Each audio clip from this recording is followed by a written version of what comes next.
Балауса қызының туған күніне берілген сыйлықтарға распаковка. Папасы 2 Wednesday көйлектен бөлек осындай ролики сыйлады. 2 қызымыз армандап жүрген еді. Комплектінде басына тағатын шлемі бар. Ролики розовый фиолетовый түсте. Размері кішірейіп үлкейеді.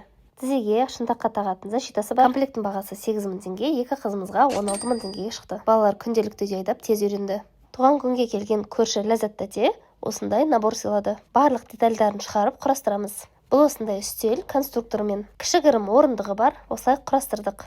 Үстелдің бетін жауып, конструкторларды арнайы формочкаларға салдық. Астына жапсыратын наклейкаларын жапсырдық. Балалар ойыншықты негізі көп ойнамады, 1 сағаттан кейін жалығып кетті. Бір бұрышқа қойып қойдық. Гүлмира тәте көршімнің сыйлығы осындай посуда набор.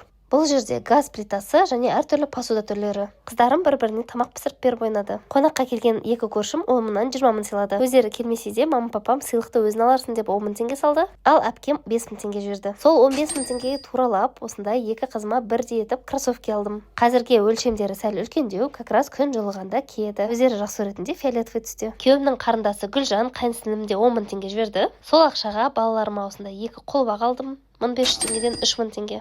Базарда жүріп, балалар ұнатқан ойыншығы, күйеуі рациямен үйде сөйлесеміз деді. Ойыншық бағасы 2500 теңге. Қалған ақшаға балаларға витамин алдым. Бұл осындай мармелад түрі.